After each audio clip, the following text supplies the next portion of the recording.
have been shot here too. Blues Brothers, if any of you guys know it, as well as Prison Break. So in Blues Brothers, this is the gate. This is the famous gate where we're walking now. Joliet Jake is free from prison. And fun fact about that gate is, when the film was being shot, this gate was welded shut. So the directors had to actually pay the warden $36,000 to get that pried open. And the warden was concerned about an escape attempt. He said, you have one shot to do it, and then we're welding it shut. So that shot that you see in the movie is actually the first and only take on that whole entire scene. So the same architect designed water, which is from 1858 until about 1948, which is when they did a major renovation of all the cells. And then the second half is from about 1951 on to 2002.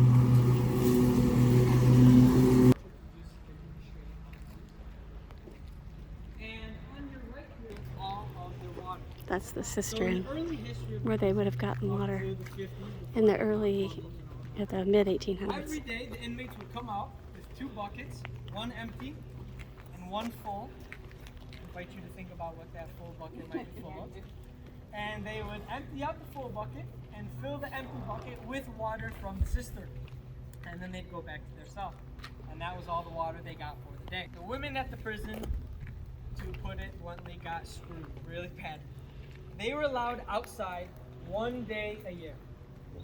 One day a year, on the 4th of July every year, they would come out from their cells, which are in the admin building, which we'll see in a bit. They'd come, line up around the cistern.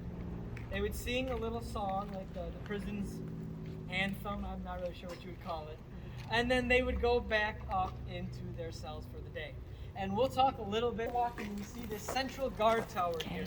Death This is Alley. the only post coming on up. the actual inside of the prison. So, if you walk right here, now you can't see the guard tower. So anytime someone needed to get beat up or stabbed, it would happen in this alley here because that guard couldn't see. So I invite you guys to come along this alley just a little bit more. Behind me, you can see the admin building, which we'll get a better look at in a little bit. Now, is anyone here a fan of Prison Break? Has anyone seen Prison Break? Have you seen the first season? Check it out. I don't want to spoil it for anyone else, but if you walk in there and take a look, you'll know immediately what that is. She said, oh. Anyone else think you're around that series? You have it.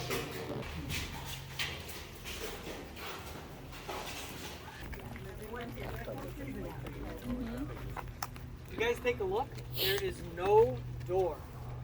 So to get to the central guard tower, you would actually take a tunnel from the admin building leading all the way up into the guard tower. And I'm actually standing on one of the covers now. Unfortunately, all these tunnels are like permanently flooded, so we welded these grates shut. So this little box here that you'd see, that's the bathroom for the guard tower. And the guard was in the central guard tower was actually the only officer who had a rifle. And he had shoot to kill orders because anyone who he saw around here was not supposed to be out, and therefore they were deemed to have been escaping. So he would shoot at them. This building here to your left is called the powerhouse. Basically just all the generators to keep the power going in the prison. Building to our right here is the fire department. We had a volunteer fire department made up of inmates. As we've already seen, there's a couple fires, but the worst ones happened after that closed down. And we're not going to take a look at the deep right side of our yard, but this really long building we have is called Honor Dorm. And this essentially was cells for those who were really well behaved. So it was a really big privilege to get to go in the Honor Dorm because there was no doors on any of the cells. You just walked freely.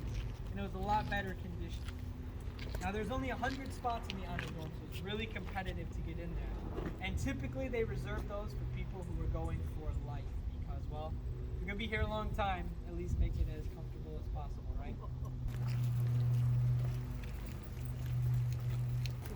Rent out tools. Machine shops and stuff are over here. They would account for every tool, and even And one then- missing. The entire prison went on lockdown, and they would really search for it. So it really was not worth their while.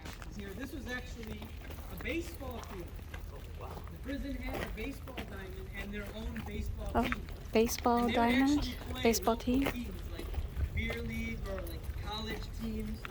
And the problem with the baseball team was that the umpires were also prisoners. And they were not really very fair umps. So a lot of issues with. And if you kind of see, there's some long brown tiles on the floor. Those are actually covering 7-foot trenches. So anytime a car would come in, they would stop right over those trenches. The prison was built to hold around 1,000 people. At its height, it held 1,900. And pretty much throughout the entire history had over 1,000. And the second floor was the library. So we talked about prisoners having jobs in the yard. Well, the laundromat, and then they would just toss it into the adjustable washing machine. Now, because there was a big issue of having good articles of clothing being stolen, most inmates typically just wash their fine denim in the toilet. Rather have kind of clean, kind of dirty pants than no pants at all. Can you imagine washing your stuff in the toilet so you didn't want nobody to steal it? And the big issue with the library as well, got all these paper books directly above the laundromat. This is the laundry. All the humidity from the washing really destroyed I hope I can read these later. Okay, that's the laundry.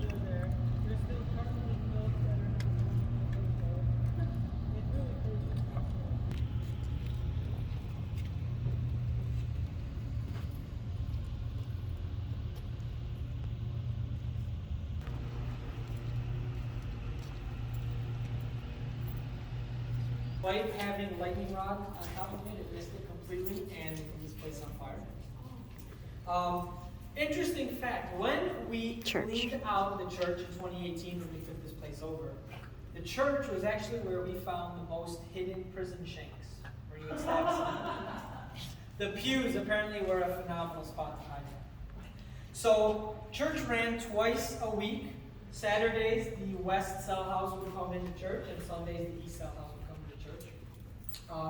Every type of religion was allowed in this church except for one. Can anyone guess which one that would be? This is the ball So field. we'll walk down towards the school here, and that would Okay, be our we're next headed to stop. the school. I'm sorry, it's probably hard to hear, but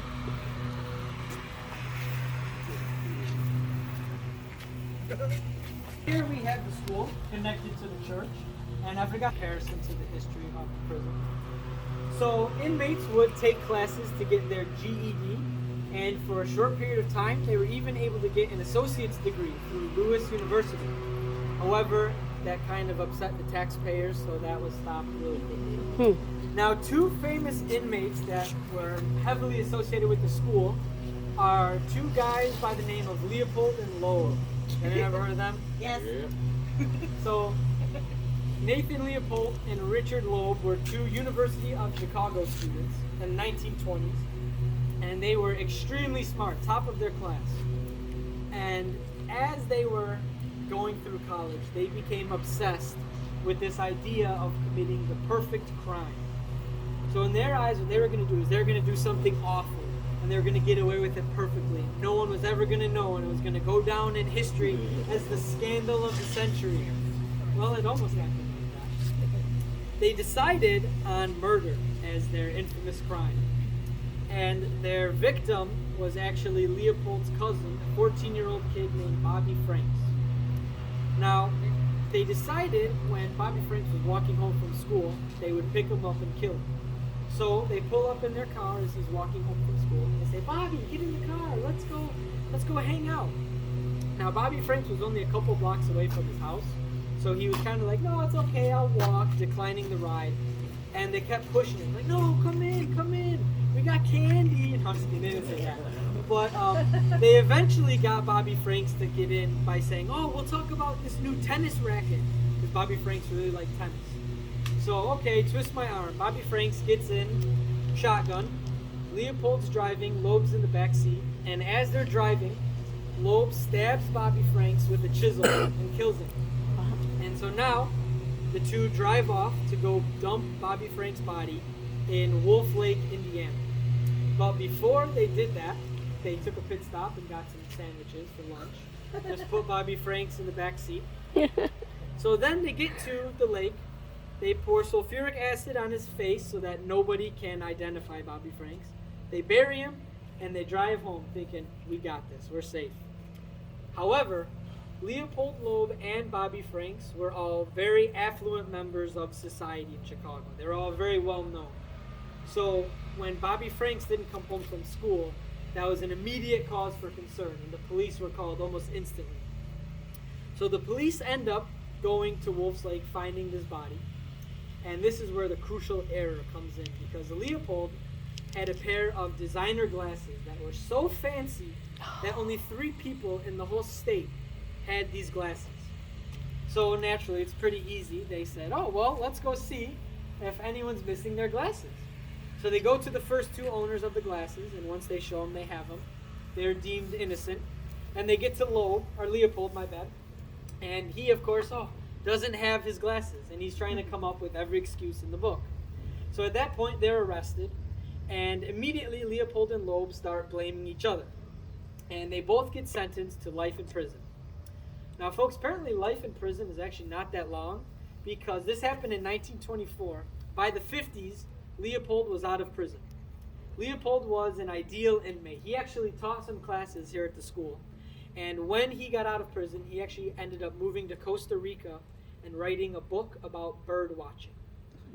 Loeb, on the other hand, was an awful inmate and got stabbed over at Stateville in Crest Hill when his protection money ran out. So that is the story of Leopold and Loeb. And as I mentioned Stateville, I actually want to mention Stateville, which for those of you who don't know, is over in Crest Hill, just down the road. And it was built in 1925, intended to replace Joliet. Well, obviously that didn't happen because Joliet stayed in operation until 2002. So with that now, the big moment, we'll be heading into the cell house to go out here Solitary for basketball 1 court. hour every day and play basketball by themselves.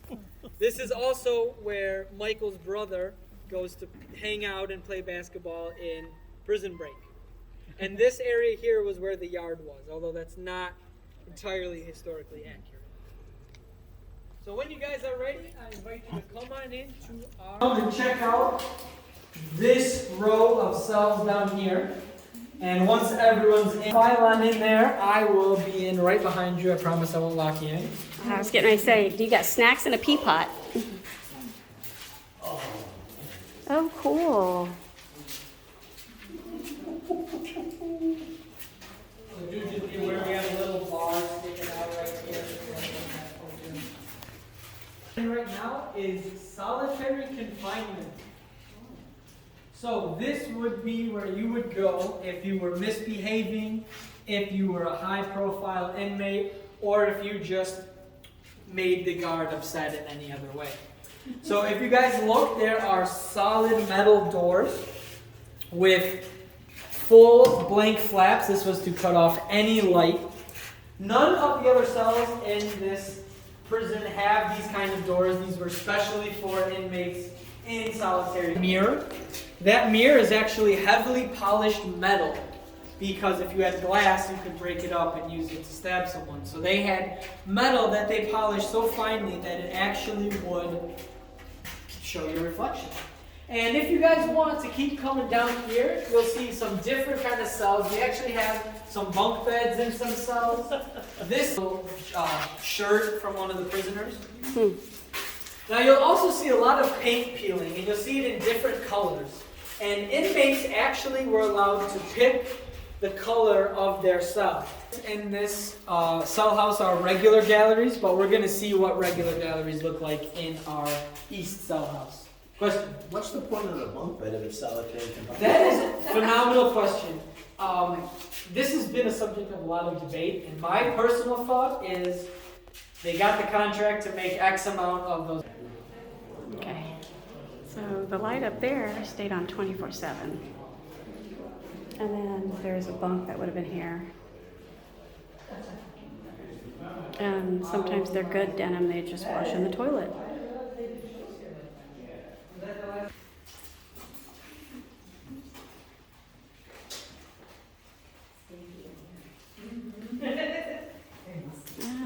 coming out of solitary. I think I've met him yet. The ball field. You guys are going on Monday, huh? Maybe I'll It's the back side of the church, or the southern side of the church. Jim's out of We came from that direction.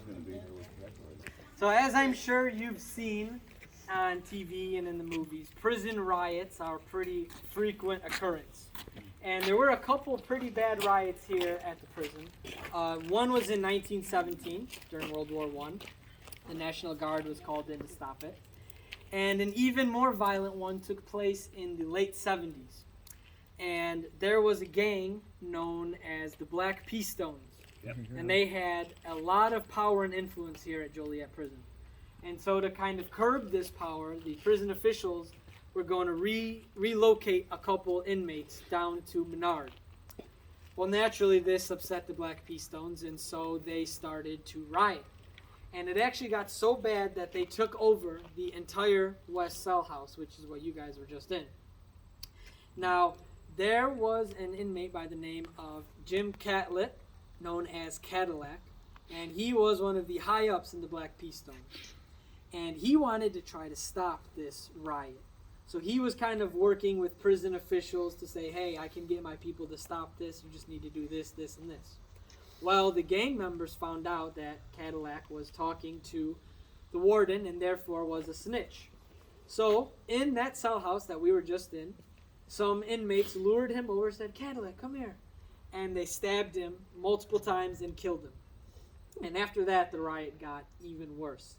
And it got so elevated to the point where the warden actually walked into the West Cell House, stepped right on Cadillac's warm blood, and said, look at what you guys are doing. This is not right. You need to stop this right now. His motivational speech was not effective, and the riot only got worse. So once again, the National Guard had to get called in to break up that riot. And that was the worst riot that the prison has had to date. Hopefully you guys don't start a worse one. It would be a seamstress shop where the women would go to work. So they would go up there for 8 hours a day. They would all face the wall. They would do their sewing.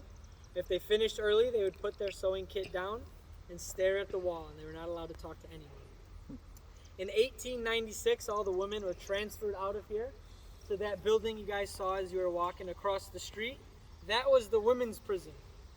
And that held the women until 1933, and then that became like a processing building for this prison.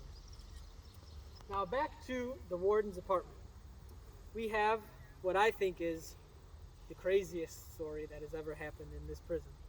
So, in the early 1900s, we're talking 1913, Edmund Allen was the warden of the prison. And he was famous because he had this crazy idea that instead of constantly punishing our prisoners, we should try to rehabilitate them. So he had this kind of, I would rather be loved than feared strategy. And this was extremely controversial and revolutionary for the time. So he was extremely well known for his ideals. Now, he treated the prisoners very differently than any other warden had up to that point. He treated them with a lot more respect and was generally well liked. Now, because of his crazy ideas, he often was invited to go speak at other prisons. And so one day in 1913, he gets invited to go out and speak at a prison in Indiana. Now, this was a more formal event. So he and his wife were going to dress up real nice, and they were going to go give this big talk and have a nice fancy dinner afterwards and come back. So to prepare for this big talk, Odette Allen, Edmund's wife, decides, I'm going to get a new dress. So she goes to the tailor and gets a new dress and finds out, oh, the tailor can't get all the appropriate sizes in time for the big talk. So Odette says to her husband, you go tomorrow morning. I'm going to get my dress, and I'll meet you there later in the day. So tomorrow morning comes, and Odette is nowhere to be seen. So the prisoners, or the prison guards more so, ask this orderly, this prisoner named Joe Campbell. They called him Chicken Joe. And Chicken Joe was a really well-behaved inmate, totally trusted by Edmund Allen. He was even allowed to leave the prison to go get groceries and come back. He was also the housekeeper. He would walk the family dog. He would clean the warden's apartment. So he was totally trusted. So naturally they said, Chicken Joe, will you go check up on Odette? So he walks in to check on Odette, and she's laying on the bed. Her head had been smashed in with a water jug, and the entire room was on fire. So all the evidence was burning. So finally, they put out this fire. Odette Allen, unfortunately, passes away. And the guards use what I like to call prison logic. So they said, well, Chicken Joe was the last guy who saw Odette, so obviously he did it. And so Chicken Joe gets sentenced to death. Now, Warden Allen did not believe that Chicken Joe did this at all. He was well trusted. He had no reason to kill her. So he actually said, hey guys, I don't think Chicken Joe did this. Like, we should not kill him for this. So he, along with Susan B. Anthony, actually fought all the way up to the Illinois Supreme Court to acquit Chicken Joe of his crime. And so the Illinois Supreme Court had mercy, and they changed his death sentence to life in prison. And he lived the rest of his life in prison until he died. And the worst part about that, folks, is that when this incident occurred, Chicken Joe was 2 weeks away from being paroled. Oh. Now, there's been a lot of speculation as to did Chicken Joe actually kill Odette Allen? And the general consensus is probably not. A couple theories emerged that Chicken Joe and Odette were having an affair, so Warden Allen had Odette killed. A lot of the inmates were actually really upset that Odette was killed because she was very nice to the inmates. So there really was not a whole lot of logic in a prisoner, especially Chicken Joe, killing her. So that is still unsolved today. For any of you crime sleuths, maybe solve that for us. One more thing I want to point out. If you look down here, you see a big spire tower, but you don't see one on this side. It's kind of weird, right? So obviously they removed it at some point, and you can actually see the difference in the limestone brick. Oh, you can. But there's no mention of them removing this at all. It just disappears from history one day. So you have a photo in the 50s with it, and then you jump to 1964 and it's gone.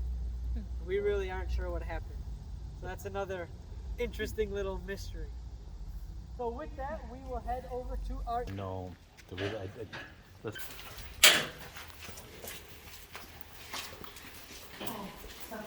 Oh, wow.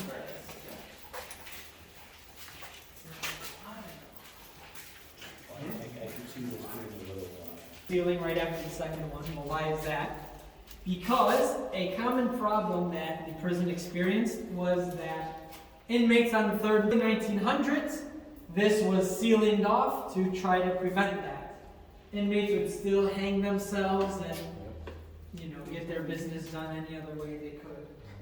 Or do you want to wait till we get out? In. Or do you guys just read it? So, in 1868, very early history of the prison, there was an inmate by the name of George Chase. George Chase's job was he was a quarryman at the limestone quarry down the road. Now one day, Chase smuggled back with him a brick of limestone. And as the assistant warden was cuffing Chase back up to put him in his cell, he beat the assistant warden over the head with the limestone and killed him. And he's very horrible. Now, George Chase was sentenced to death and was actually the first public execution in the history of Will County. That was in 1868.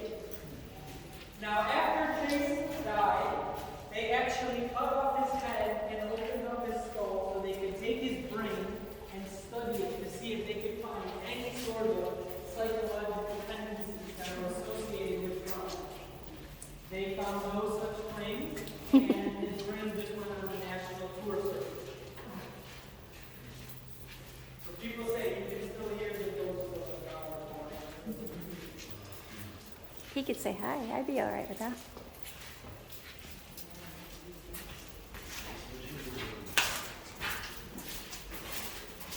Staircase upstairs to the second level.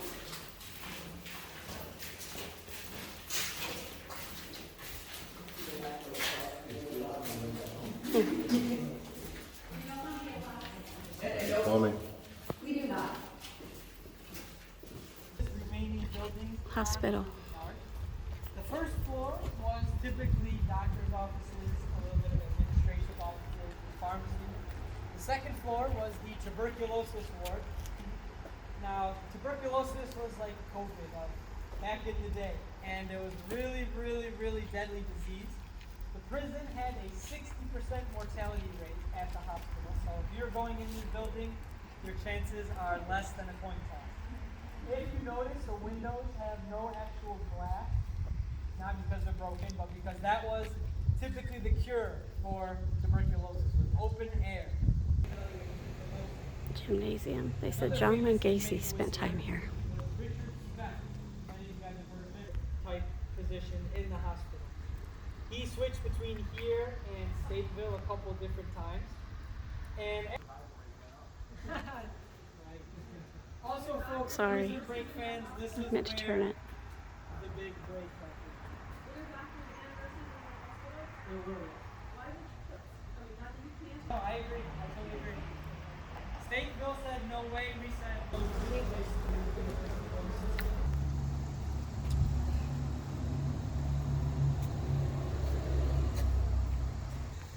The hospital. He said the hospital was the most haunted in this facility.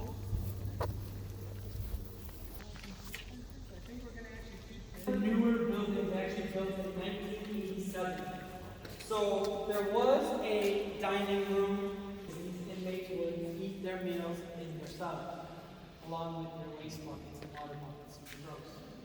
So as you saw, there's a building directly next to us. That's the other side of the cafeteria. They couldn't house every single inmate in here at one time.